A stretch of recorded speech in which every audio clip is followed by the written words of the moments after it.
This episode is brought to you by Comixology, an Amazon partner and the leading online platform for digital comic books. So for cheap digital comic books, check out Comixology in the link below. What is up, guys, and welcome to another episode of the Skid Reviews, and today we're going to be doing a review of the Ant-Man and the Wasp. Now, the Ant-Man and the Wasp is a sequel to 2015's Ant-Man, which was probably the lightest Marvel Cinematic movie, even lighter than, let's say, Guardians of the Galaxy and Thor Ragnarok. The movie stars Paul Rudd as Ant-Man, Evangeline Lilly as Hope Van Dyke, Michael Douglas as Hank Pym, and Michelle Pfeiffer as the Wasp. It also features Hannah John Kamen as Ghost, the antagonist for this movie, and it's really refreshing to see Lawrence Fishburne playing as Goliath. Can you believe it? Goliath makes an actual appearance in the Marvel Cinematic Universe. How awesome is that? After the roller coaster of emotions that we went through in Avengers Infinity War and the lingering questions that we had at the end of that movie,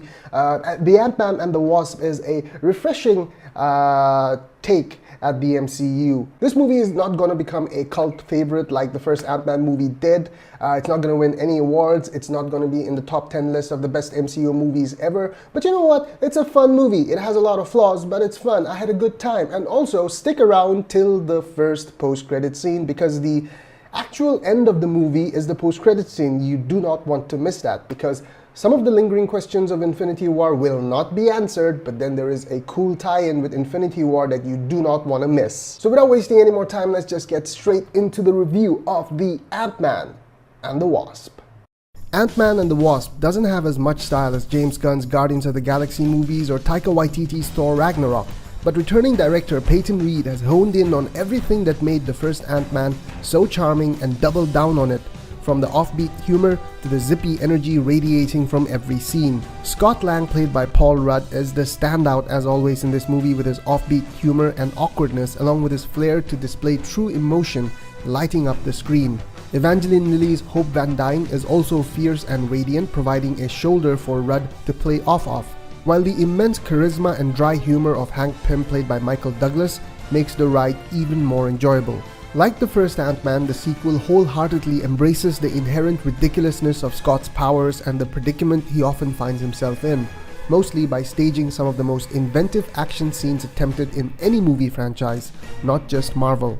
One area of the movie that could have used a little more creativity is the quantum realm, the microscopic alternate dimension where Janet Van Dyne has apparently been trapped for decades. After the psychedelic beauty of Doctor Strange, the trippy subatomic landscape feels a tad underwhelming. And also, it's quite weird to see that the stakes in this movie are personal rather than galactic, especially after the all-encompassing nature of Infinity War.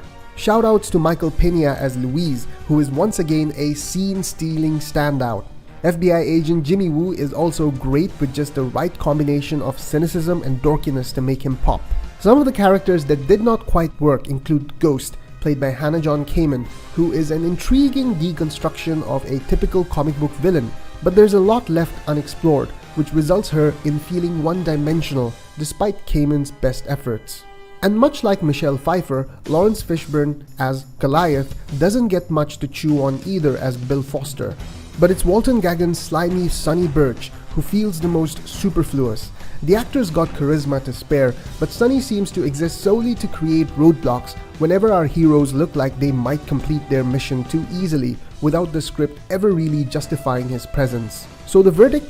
Ant-Man and the Wasp doesn't reinvent the wheel, but it certainly knows how to make the ride even more fun. After the doom and gloom of Infinity War, this savvy sequel is a welcome change of pace and a reminder that the Marvel Cinematic Universe is malleable enough to tackle just about any genre and tone without losing its sense of identity.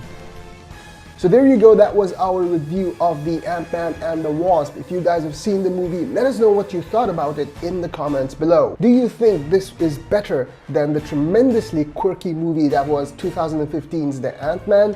And how do you think Ant-Man ties up with the Avengers Infinity War storyline? So as always, thank you so much for watching, and if you want to see more content, please do leave a like, and perhaps you can consider subscribing to our channel. It's free, it takes only a second, and it helps us out a lot. So yeah, until next time, I will see ya!